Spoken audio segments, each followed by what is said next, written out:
You know what's worse than your husband cheating on you? Your husband cheating on you with your sister, and then paying for their little romantic getaway with your birthday money. Yeah, welcome to my personal hell. I've been with Nicholas for 5 years, married for 3. Our meet cute was straight out of a rom-com, locked in an art gallery storage room together, stuck for 2 hours with nothing but a protein bar, sarcasm and a bunch of dusty sculptures. By the end, he called it the luckiest accident of his life, and honestly, back then, I believed him. Fast forward. We bought a house, made friends, and he always made my birthdays special, Shenandoah trip 1 year, a big dinner with friends the next. So when he told me this year he couldn't get out of some mandatory work retreat that just happened to land on my birthday, I swallowed the disappointment. He even kissed me goodbye, handed me earrings, and promised a makeup trip later. And like an idiot, I believed him. My birthday weekend? Just me, DoorDash, and Netflix. Meanwhile, he came home afterward with retreat souvenirs, chocolates, wine, and fake stories about boring meetings and team building. I thought that was the end of it, until Kayla texted. Kayla isn't even a close friend. So when she said, "Call me when you're alone," I figured it was gossip. Instead, she sent me a screen recording of an Instagram story, a random pool clip at a spa. And there, in the background, crystal clear, was my husband. With my sister. His arm around her. Her leaning in. Him rubbing her back like they were starring in a Hallmark movie. I watched that 10-second video on repeat until my stomach dropped. Same stupid vest I helped him pack. Same earrings I gave her. While I sat home alone crying into pad thai, they were in spa robes living their best romantic comedy. It got worse. I checked our accounts, $1,200 withdrawal. Gone. Then I checked my wallet. The $800 birthday money my grandma sends me every year. Vanished. Suspicious, I called the spa pretending to be expense reporting. They happily confirmed, Nicholas booked their romantic weekend package for 2. Total. $1,150. Paid with $800 cash and the rest on his credit card. He didn't just cheat, he literally stole my birthday money to fund it. When I confronted him, I expected begging, maybe gaslighting. Instead, he turned cold. First, lame excuses, Tina was going through a hard time, he was just supporting her. When I shoved the reservation details in his face, he cracked. Admitted everything. Months of sneaking around. And then the dagger, he laughed. He actually laughed while I cried and said, "You never deserved a gift anyway. At least Tina knows how to keep a man happy." That was 3 days ago. I haven't spoken to him since. He stomps around, switching between fake apologies and angry rants. Meanwhile, I'm Googling divorce lawyers at 3 a.m. and screenshotting everything, bank withdrawals, spa receipts, poolside proof. But the thing that haunts me most. Not even the cheating. Not even that it was my sister. It's that he stole my birthday money, my grandma's sweet yearly gift, to bankroll their dirty little fantasy weekend. That's not just betrayal. That's a whole new level of evil. So apparently my marriage wasn't just a dumpster fire, it was a whole damn fireworks show inside the dumpster. Buckle up, because things escalated fast. After finding out my husband, Nicholas, 34M, certified idiot, and my sister, Tina, 29F, certified traitor, were doing the horizontal tango behind my back, I thought the spa weekend/birthday money theft combo was peak betrayal. Spoiler, that was just the appetizer. Step 1, I called in a favor from a friend at the bank. You know that feeling when you pull a thread on your sweater and suddenly the whole thing unravels? Yeah, that was my marriage finances. Turns out Nicholas has been running a side hustle called How to Finance Your Mistress with Your Wife's Money. Cute, right? 3 secret credit cards, restaurant charges at places I've never eaten, Airbnbs I've never slept in, and a necklace bought conveniently 3 days before my sister's birthday. Emergencies, according to him. Because nothing screams emergency like a $300 Tiffany's chain when your wife thinks you're at a business conference. Naturally, when I confronted him, he said I was too controlling with money. Bro, I'm not controlling. I just prefer not to fund my sister's romantic getaways while I'm binge-watching Netflix and eating DoorDash alone on my birthday. But sure, I'm the problem. I snapped. Threw his favorite Darth Vader mug against the wall, rest in pieces, Lord Vader, and he called me insane before storming out. This from the man who thought stealing his wife's birthday cash to romance her sister was a good use of his brain cells.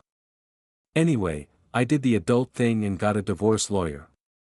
Sweetest woman ever, told me what documents to grab, advised me not to leave the house yet, and basically gave me a checklist for Operation, by Felicia. At the same time, I got tested for STIs because if my husband is this reckless with money, who knows what else he's reckless with. Negative, thank God. At least one thing in my life isn't contaminated. Meanwhile, Nicholas tried love bombing me. Flowers, apologies, let's do therapy. When that didn't work, he pivoted to sulking and passive-aggressive digs. Real growth arc, this one. Then I caught him on the phone telling Tina, once this blows over, we'll figure things out. Buddy. What exactly did you think was going to blow over? That you stole my birthday money to take my sister to a spa? That you used joint funds to buy her jewelry? That's not a rainstorm. That's a hurricane, and you built the damn house on the beach. So I moved.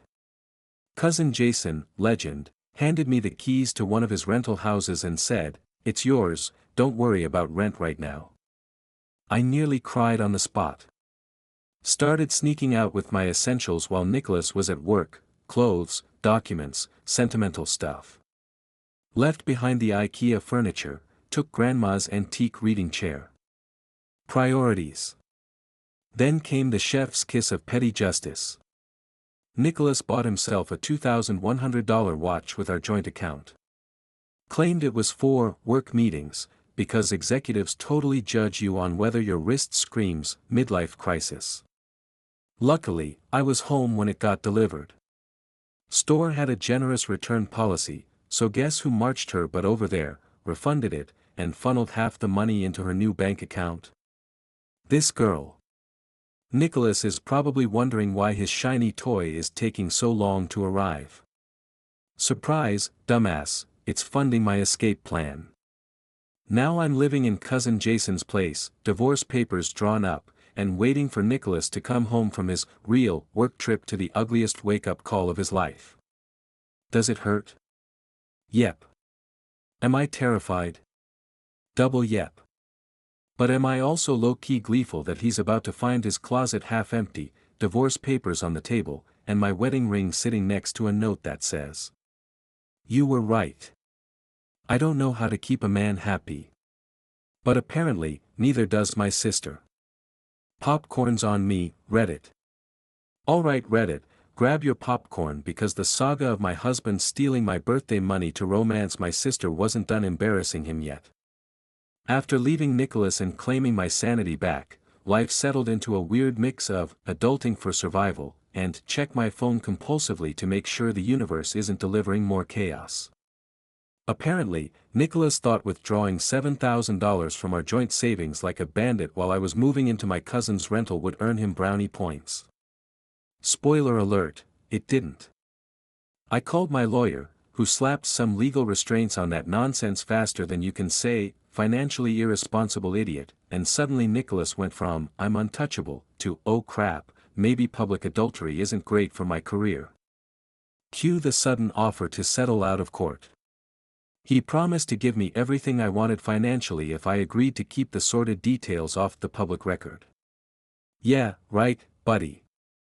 Meanwhile, Tina sent me frantic texts using a friend's phone, begging me to not ruin Nicholas's job. Sweetheart, congratulations, you both ruined your credibility, your morals, and your relationship with me. Nicholas's company was apparently investigating him for the whole affair fiasco, which made him suddenly very eager to play nice. I signed the settlement, because honestly, seeing him squirm legally is its own form of justice. He even agreed to pay 80% of all legal fees. Clap. Clap. Clap. After a few weeks of adjusting to normal life, grocery shopping without hyperventilating, cooking meals that didn't come out of a cardboard box, and not crying every time my phone buzzed, I realized something beautiful: I was free. Tina bounced between couches until even her friends got tired of her "woe is me" antics, and she eventually retreated back to my parents' house, where she's slowly realizing that guilt does not pay rent. I started my own life, got a cute little one-bedroom with sunlight and a balcony, and even went on a third date with a radiologist who hasn't run screaming yet. Progress. Nicholas tried his sad boy Instagram post about weathering storms and finding oneself, and honestly, I laughed. That man stole my birthday money, ran off with my sister, and now wants sympathy in square format? Cute. My brother Robert became my secret MVP, shutting Tina down at family events and checking in weekly. Love that guy. Even got a small act of random kindness at Target. He paid for my groceries, I donated the exact amount to a shelter, and felt that sweet, petty justice energy wash over me. And the best part? I'm going to Costa Rica for my 30th birthday, using the funds from Nicholas's absurd watch return. Sun, sand, no exes, no sisters trying to get me fired, perfect. Do I know if I'll ever forgive Tina? Maybe not.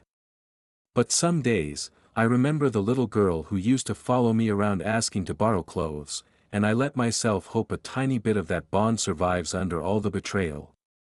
As for Nicholas, I hope he enjoys his sad boy Instagram aesthetic, because I am thriving without him. So yeah, Reddit. Moral of the story: if your husband and your sister plot a spa getaway over your birthday and steal your cash, pack your essentials, get a lawyer, and live your best damn life. Bonus points if you use their greed to fund your solo Costa Rica trip.